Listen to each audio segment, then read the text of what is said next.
The reason why I brought Anne Beale on today is because she's going to do our daily how-to. And I thought it would be interesting to talk about, I know this sounds really exciting, my friends. Are you ready? Scissors.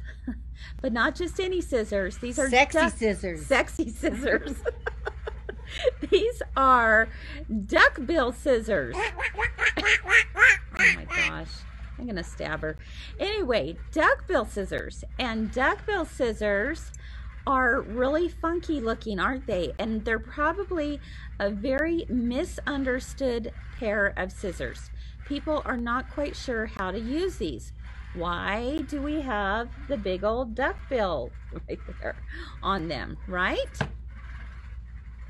Why, Anne Beale? So she's going to show us a little demonstration of how you appropriately use duckbill scissors. Why do we use them? Why? And I have all the answers for you. And I just hope they're the right ones. That's right. So we did this little class this morning doing Citrus and Sunshine pouch, which is so cute. And part of this pouch has, if you haven't seen this, it's really cute. You don't know this, but it's actually done on the back too. It's so cute.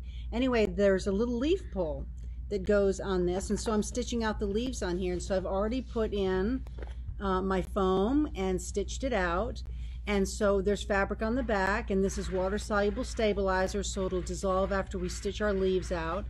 But I thought what I would do is talk to you a little bit about these duck-billed scissors.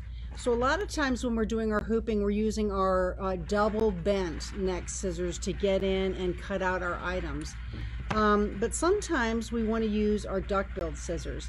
And they look kind of funny, but that funny duck-bill that's on there is to be able to protect our fabric when we cut. So normally when you're going around, I would normally, as a right-handed person, I would start here and I would start cutting around my leaf like that. Okay, can you see that? I would start cutting around it with my normal scissors. And so that's because I'm right-handed and I'm kind of on the right side of it. But with duckbill scissors, you kind of do it backwards. And that is because you want the duckbill to be against your fabric. It's going to protect. Against the applique. Against the applique, that's right. So when you cut this, it's cutting really close, but it won't cut the stitches, and it actually is protecting my applique as I cut it. So that's the reason we have the duck-billed scissors. And a lot of them are, this is one bend on the scissor, as opposed to two. You'd have a two bend here with these guys. There's two bends there, whereas the duck-billed only has one bend. Wait, no, I'm lying. They both have two bends. So there you go. They're two bends. They're both two bends. Anyway, so it gets in here and it does it. But the thing about the duckbill is that you want to keep the duckbill to the applique side so that when you're cutting, you're not going to damage your applique fabric. Here, let's go ahead and put it on here, and I will pull this down. You don't want me to do air cutting? It just might find it a little more helpful to do it this way for you.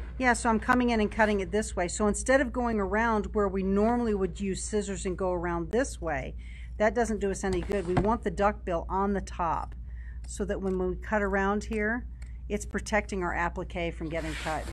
So there you go. That's the proper way to use duck-billed scissors.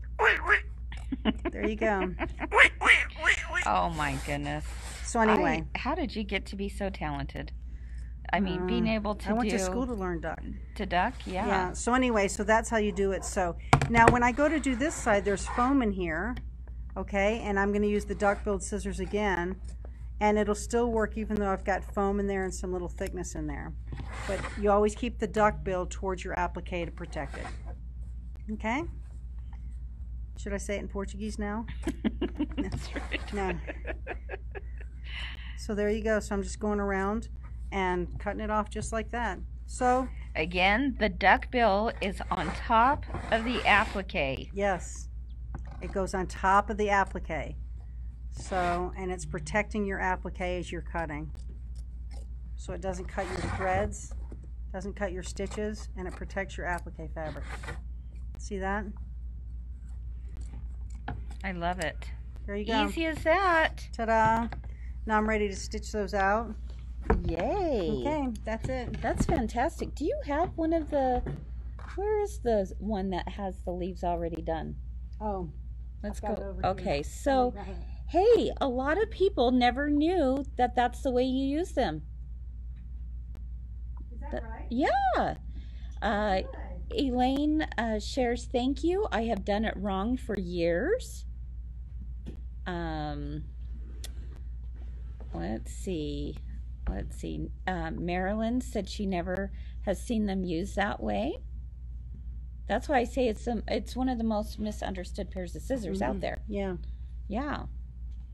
Great. Oh my goodness. Okay, there was something here. Oh, that could be your new mask. Zip it. I am. I'm going to make a citrus mask. And I'm going to have leaves hanging off of it. That's right. Kathy has great comment. How about Duckbill Scissors? Oh, I love it. That is so good. 2 thumbs up. You win the prize today, Kathy. That was good. Duckbill. Duckbill. For Anne Beale. Well, I was going to change it to Kimber Beale, but we can do Duckbill Oh, there we too. go. Kimber Beale. Kimber Beale. Oh, that's a good one. Yeah. Carol says, I think I've been doing them backwards all this time. Yeah, there you go. I mean, obviously, if they worked, right, then they worked. But you're going to have It's just much safer. better- It's safer to have that the- duckbill near your applique so that it's not going to damage it, and it's going to get right up to those threads really close without cutting them. Yeah. Yeah. Yes. Linda shares, it makes so much sense. I don't know enough about them to ask questions. That's okay. That's why we do these things, you know. There's lots of things on the Notion. We could even do a Notion wall day where we just talk about all the notions on the wall and what they do. I know. Yeah. So true. Bye, you guys. Someone, hold on, Smokey Joe. Okay, someone asked. Yes. Someone said that they love their rainbow snips. You could pull those over and let's talk about rainbow snips while we're at it. These? Uh-huh. The flex snips? The flex snips, yeah. I love these. Oh, yeah. These are great. So these are just little snips. But I tell you what I love to use these for. It's these little snips like this. Mm-hmm. And they're just these little metal snips. Flexi snips. So I tell you what I love about this is when... You just can pull it like this. Okay. I'm package challenged. It's a good thing Kris is here. That's right. Mm-hmm. So like in this example of when we made this little citrus pouch today, it's backwards, isn't it? When you do the citrus pouch, we had to cut around all of these little slices in here. We had to cut around those and get all the fabric off. Well, my bent neck scissors will only get in so close when I was cutting those. But if I had these, it would allow me to really get in there and trim very, very closely to my strings for something intricate like this. Mm-hmm. So it's really, really nice. I like to use them too on the back of my quilt to cut my jump stitches. Mm-hmm. They're really nice because you just squeeze them. Oh, like yeah. this. They just, oh, so nice. Just like that. They just squeeze and they pop back out. So what do you use them for, Kris? The flexi snips? Yeah. Everything. Everything. It's great to have by your sewing I'd love machine to just to have 'em. snip that thread if you're doing embroidery when you're changing your thread colors, you know, to snip them out and they just sit nicely right there on your machine. Any ideas on what's the best scissors for cutting leather? Lynn is asking. Wow. I don't know. I've never cut Like leather. real really. leather or Kimberbell leather? There's a difference. True. There's a is difference. true. There is a difference. Like cutting real leather, I would just have to say just really good, sharp scissors. I would say like the Karen K. Buckley scissors would be good. Probably good for doing leather. They're nice and sharp.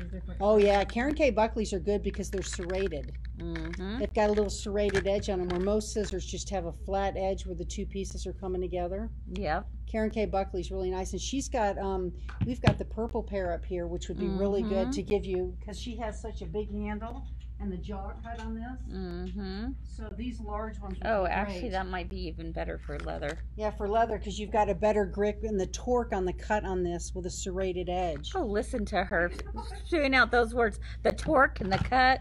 Ooh, Yeah. ooh, ooh. Well, you know the torque on it. It's got bigger handles, and so it's easier to squeeze. Oh, okay. Lynn's talking about Kimberbell leather. Kimberbell leather Oh, you'd be fine with with these. Yeah. Or your duckbills. Yeah, your duckbills will cut it too. Yeah, or your double Or your snips. double, yeah. Yeah, because the Kimberbell leather is very, very thin still. It is. It's like a pleather. Yeah. It's faux leather. Yeah. It's faux leather. Betty Jo says leather crafting's easier with an X-Acto knife. Yeah, probably. Yeah. Yep. Those are all good comments. Okay. Any other questions for Anne Beale before she takes off today? The wise one.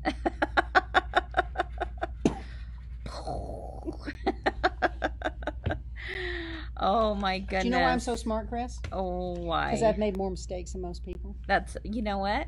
How true that is. It's really true. Yeah. That is true. That is true. We learn from our mistakes. Absolutely. Yeah, Kathy says she loves her Karen K. Buckley because they don't push the fabric away. They grip onto the fabric. And that's, I'm totally with you on that, Kathy. Yeah. That serrated edge just pulls that fabric. And especially when it comes to wool, I love Karen K. Buckley scissors for wool, especially. These are the scissors Emily Taylor said she really likes when she's doing her collage quilts. Yes. Are these? When you're trying to go around lots of intricate shapes. Left-handed, Renee asks, do they have left-handed duckbill scissors? Yes, they do. Actually, they do. I know Hemingworth has them. I'm sure some other companies have them as well. So, anyway. D asks, are you helping with the virtual class on the 13th? Me? Yes. Me? Are you talking about Star Spangled Celebration with Kimberbell? Yes. Yes. And Stacy's helping us too. It's going to be a party. It is going to be so much fun. Stacy, come over here real quick. Stacy, come here. Come on over. Meet the posse. Yeah. The three of us are teaching that class together. We are the Star Spangled Musketeerettes. Here we go. Here we are. So, those of you who are with us on the class on the 13th, and good news, we're adding some more. So, give me a few minutes after the live. Give me a few minutes, and we have more coming up, more openings for the 13th. Do you want them to email you? You going to have them do that? Okay. Send me an email. Big party. And you have to wear something red, white, and blue. I'm just saying. There you go. Because it's about America. There you go. About America. About America. It's going to be so much fun. So much fun. Mike John says hello to you, Stacy. Corrine says that could be deadly. For the three of us. Oh, it's going to be so much fun. We're going to have fun. We can't wait. Ruth, if you already emailed me, you don't have to email me again.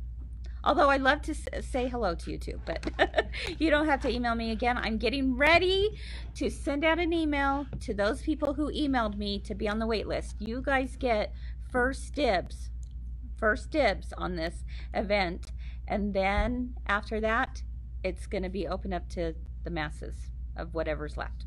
Okay? Okay, so I hope you learned something new today that you didn't know before. Thank you, Anne Beale. You're very welcome. You are the best. I appreciate you coming on for 3 Themes at 3.